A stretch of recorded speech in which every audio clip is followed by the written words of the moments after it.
রহিম উপস্থিত সবাই আসসালামু আলাইকুম। আজকে মহান স্বাধীনতা দিবস।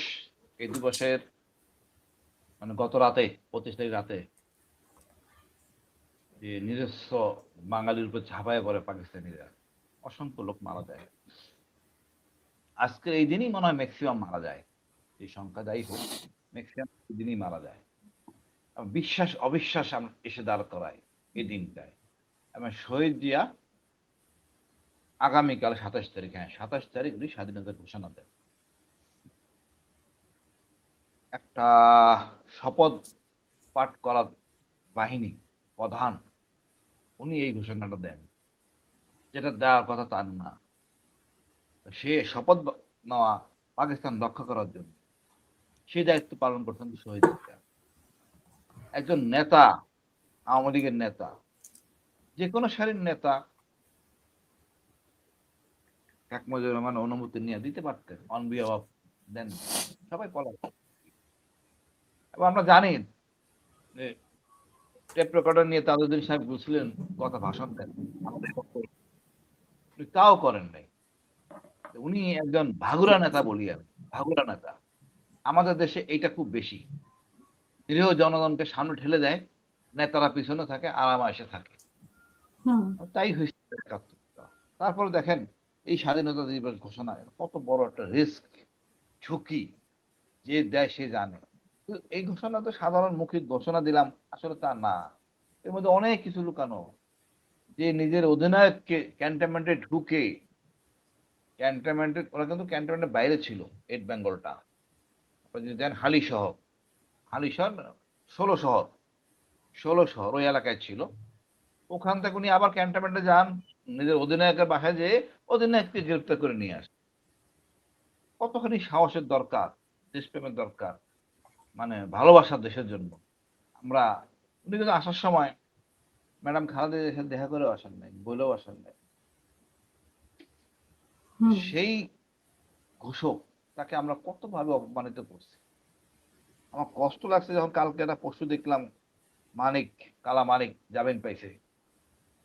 এই লোকটা কি বলে নাই, শহীদ জিয়ারে নিয়ে বলছে পাকিস্তানের চর। এই গাদ্দার এখন আবার জামিন পাইছে। এদেরকে বাইরে ধরে বলানো উচিত, আমি ক্ষমা চাই রাষ্ট্রের কাছে। নাহলে এই ধরনের গাদ্দার নিয়ে আগানো যায় না। কিছু কিছু জায়গায় আমাকে এক হইতে হবে, ঐক্য থাকতে হবে। আপনি বললেন জামাত ইসলাম গেছে, জামাত ইসলাম অবশ্যই বাংলাদেশের রাজনীতি করতে গেলে স্বাধীনতা ১৫ ডিসেম্বর বিজয় দিবস মানতে হবে, কোনো শর্টকাট নাই। তাহলে এখানে জামাত কোনো ইসলাম এতদিন কি বাংলাদেশের রাজনীতি করেনি? এত বছর কি স্বাধীনতার এত বছর পরে? না, না, না, না, এটা আমার মনে হয় কতটা সত্য আমি জানি না। আমার চেক ব্যাক করতে হবে, জিজ্ঞেস করতে হবে কেন যায় না। তাদের কারণ থাকতে হবে। তারা অনেক ক্ষেত্রে মনে করে শহীদ মিনারের ব্যাপারে ধর্মীয় দৃষ্টিকোণ থেকে হয়তো এটা অ্যাভয়েড করে, এটা মাদার পূজার মতো হয়ে যায় অনেকে।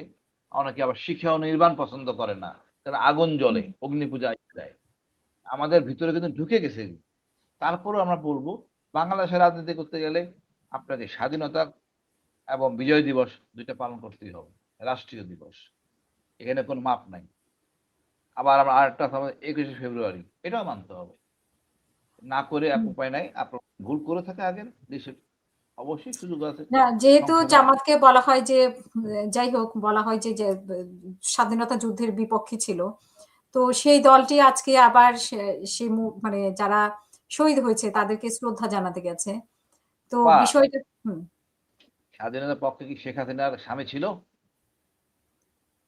শেখ হাসিনার স্বামী ছিল, উনি রাতে ওনার সাথে থাকতেন। ওনার মেয়ে ছিলেন, কয়েকজন, বা ওনার ভাই ছিলেন, বা ওনার আত্মীয় স্বজন কারা ছিলেন? পাকিস্তান বন্দী ছিলেন। স্বাধীনতা চান নাই তো, ঘোষণাও দেন নাই। আমি ইয়াকে জিজ্ঞেস করেছিলাম, গোলাম আজম, মানে আমাদের আর্মি স্যারের আব্বাকে, আঙ্কেল কেন আপনি জয়েন করেন নাই? তখন উনি আমাকে এটুকু বলে, আমার বাবা তুমি বোঝার চেষ্টা করো, মেজর জিয়া কে, আমি তার নাম জীবনে কখনো শুনি নাই। সে এক মেজরের কথা শুনে আমি লাভ দিয়ে পড়বো কেমনে? আমরা দর্শন যে নির্বাচনে যা হয়েছে, আমাদের ক্ষমতা আমাদের কাছে দাও, এই চেষ্টা আমরা করছি। আমাদের সিদ্ধান্ত তো ভুল ছিল, আমরা এটা মেনে নিচ্ছি। আমি দুঃখিত, ক্ষমা, সবই উনি চাইছেন। কথা হলো আপনি স্বাধীনতার পক্ষে থেকে ভারতের কোলে চলে গেলেন, এটা তো ঠিক হলো না। শহীদ জিয়া ঘোষণা দিল, আর আপনারা যে চুক্তি করে বললেন ৭ দফা চুক্তি যেটা করে ফেললেন যে আপনার নিজস্ব সেনাবাহিনী থাকবে না, নিজস্ব পররাষ্ট্র থাকবে না। আমি কি পরাধীন ছিলাম পাকিস্তান আমলে? পাকিস্তানের আমলে কি পরাধীন ছিলাম না? আমরা সংখ্যাগরিষ্ঠ লোক, ৭.৫ কোটি এক জাতির। আর ওনারা ৪ জাতিতে মিলে হলো ভাই ৫.৫ কোটি। আমরা যেইভাবেই খেলি না কেন, গণতন্ত্র প্রতিষ্ঠিত হলে বাঙালিরাই পাকিস্তান শাসন করবে। এইটাই হলো ধ্রুব সত্য। আমাদের নেতারা আমাদের বোঝাতে পারে নাই, আমরাও বুঝি নাই। আর ভুট্টো এটা ভালো করে জানতেন, এই বাঙালিকে না সরাইলে আমি পাকিস্তানের প্রধানমন্ত্রী হইতে পারবো না। পাকিস্তানের কখনো প্রধানমন্ত্রী হতে পারবে না। তো ভোটের সমীকরণে বাঙালি আসবে। যাই হোক, অনেক রক্ত বিনিময় হয়েছে, মহান আল্লাহ তাদেরকে না, ওনারা তো যুদ্ধ অপরাধী হিসেবে ওনারা শাস্তি পেয়েছেন। এটা তো মানে যুদ্ধ অপরাধ যেভাবে শাস্তি দেওয়া হোক শেখ হাসিনা ওনার। যুদ্ধ অপরাধী হিসেবে না, যুদ্ধ অপরাধী কারা? সেনাবাহিনী, পাকিস্তানি আর্মি। এনারা তো যুদ্ধ অপরাধী না, মানবতাবিদ অপরাধী বলতে পারেন। জামাত ইসলাম রাজনীতি এবং মুসলিম লীগ ছিল না ওখানে আপা, আরো দল ছিল তো, পূর্ব বাংলা কমিউনিস্ট পার্টি ছিল, আরো তো দল ছিল, তারা জয়েন করে নাই, তারা বিশ্বাস করে নাই, তারা দাবি ছিল এরকম। আমি জিজ্ঞেস করছিলাম অনেককেই, পাকিস্তান তো আমরা সৃষ্টি করছি, আমি কেমনে বেরিয়ে যাবো? এটা কেমন কথা? আর তাও ভারতের সাথে মিলে, এটা সম্ভব না। যা হোক, অতীত অতীত, সামনে আগাইতে গেলে আমাদের অনেক কিছু ভুলে একত্র হয়ে ঐক্য হয়ে আমার আগাই দিতে হবে। এই সত্যতামের দিন শেষ। আমি ভিয়েতনামের এক অফিসারের সাথে কথা বলছিলাম হাওয়াইতে। আমি বললাম, তোমরা কেমন জাতি, তোমাদের তোমাদের রেপের সংখ্যা এত বেশি, তাদের সাথে তোমরা প্রথমে ফাইট শুরু করলা। তখন সে বলে, অতীত আমরা মাথার পিছনে রাখবো, আমাদের সামনে আগাইতে হবে। আমাদের অনেক নারী, ফ্রান্সের লোকেরা আমেরিকানরা বিয়ে করছে, আমরা চিঠি লিখে তাদের স্বামীদের বলছি, আমাদের বোনদেরকে বলছি, স্বামীদেরকে আমার কাছে আসতে বলো, ব্যবসা করতে বলো। কি জনগণ তো খাওয়াইতে হবে, সামনে নিয়ে যাইতে হবে, রাখতে থাকা যাবে না। বৈশ্বিক মন্ডলে আপনাকে বাঁচতে হলে সবাইকে নিয়ে বাঁচতে হবে। যারা অপরাধী তাদের দণ্ড হবে, দণ্ড হয়েছে যারা অপরাধ করছে। এখন কত দণ্ড হয়েছে না, এই জন্য মামুন খালেদ আসতেছে, ওই বিষয় নিয়ে আলোচনা করবো। তো কথা হইলো, রাজনীতি করার অধিকার আছে। হিল ট্যাক্সে মনে করেন, আফসার স্যার জানেন, আমাদের ব্রিগেডিয়ার তুষার স্যার আছে, চমৎকার পরিমল স্যার আছেন, এদেরকে যুদ্ধ করে যাবে নাকি? হিল ট্যাক্স যুদ্ধ হইতেছে, আপনি তাদেরকে কি বলুন আপনি? তো মানবতা বিরোধী কাজ কি করেনি? মানে তারাতে মানে বাড়িঘর চিনিয়ে দেয়, আমি যতটুকু। এটা তো করছে কারা আপা?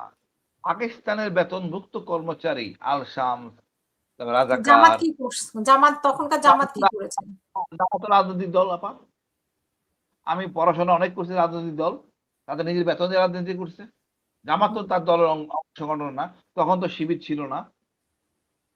বা আল শাম, রাজাকার, যাদের এটা তো পাকিস্তানি আর বেতন দিছি। এই যে আমাদের পাকিস্তানে আমাদের তো তাহলে তারা ক্ষমা চেয়েছে কেন? তারা যেহেতু স্বাধীনতার পক্ষে ছিলেন না, এই জন্য ক্ষমা চেয়েছিল। ব্যক্তি হিসেবে তো কাউকে বলতে পারবেন না এই আগুন লাগাইছে এই লোক, কোনোদিন বলতে পারবেন না। সে রাজনৈতিক দল, সে আপনার সাথে একমত নাও হইতে পারে। কথা হইলো, আরো অপরাধ, মানবতা বিরোধী অপরাধ, তাতে দণ্ড হওয়া উচিত, হয়েছে। এবং যদি আরো থাকে হবে। কিন্তু আপনি যুদ্ধ অপরাধ বলতে পারবেন না। যুদ্ধ পাকিস্তানি, তাদেরকে মাফ করে দিলেন যারা অপকর্ম করছে। কিন্তু হানাহানি করে আমরা আগাইতে পারবো না। আমাদেরকে 18 কোটি লোক না, আমাদের অনেক রেমিডেন্স, আমাদের কি বলে, পার ক্যাপিটাল ইনকাম বেশি দেখানোর জন্য জনসংখ্যা কম দেখায় লাভ নাই। আমরা অনেক শক্তিশালী জাতি, আমরা যুদ্ধ করে স্বাধীন হওয়া জাতি। তখন কথা, এই কাজ আসলে বন্ধ করে আমাদের সামনে আগাইতে হবে। আমার কাছে ভালো লাগতেছে, বিএনপি বলেন আর জামাত বলেন, দুটাই এন্টি ইন্ডিয়ান। এটাই হলো আমাদের বিজয়। আমি মনে করি এইটাই আমাদের বড় বিজয়। জামাত হলো একটু বেশি মাত্রায় এন্টি ইন্ডিয়ান, বিএনপি হলো একটু সফট ইন্ডিয়ান। আর আমাদের আজকে বক্তৃতা বা আমরা যা কথাবার্তা আমি যা বলি, প্রেশার গ্রুপ হিসেবে যাতে বিএনপি কট্টর এন্টি ইন্ডিয়ান হয়, ওই ভালোবাসা থেকে ছড়ে আসে, একদম ন্যায্যতার দৃষ্টিতে যেন সে থাকে। এটা আমাদের চেষ্টা বা কথা বলবো যাতে আমাদের সবার দর্শন যেন এক থাকে। যাতে এখানে কাদা ছিঁড়ে নাই, দেশ উন্নয়নে সবার একই ভূমিকা থাকবে। এবং একটা দেশকে অনেক বড় জিনিস। এত কোটি লোকের দেশ, বেকার সমস্যা, শিক্ষার সমস্যা, বিদেশ থেকে জনগণ টাকা পাঠায় সেটাকে মানে এটাকে ঠিকমতো ব্যবহার করা, নিরাপত্তা দেওয়া, অনেক কিছু করার আছে আপা। আমি মনে করি স্বাধীনতা আমাদের গর্বের। এই ভারতবর্ষের এই এলাকায় আমরা রক্ত দিয়ে স্বাধীন হইছি। এর চেয়ে বড় কিছু নাই। অনেক লোক মারা গেছে, অনেক জীবনহানি ঘটছে। আমরা আর হানাহানি চাই না। আর আমি মহান আল্লাহর কাছে বলব ২৪ বিপ্লবীর যারা মারা গেছেন, স্যালুট। ৭১ এরও স্যালুট। ধন্যবাদ। তাদের জন্য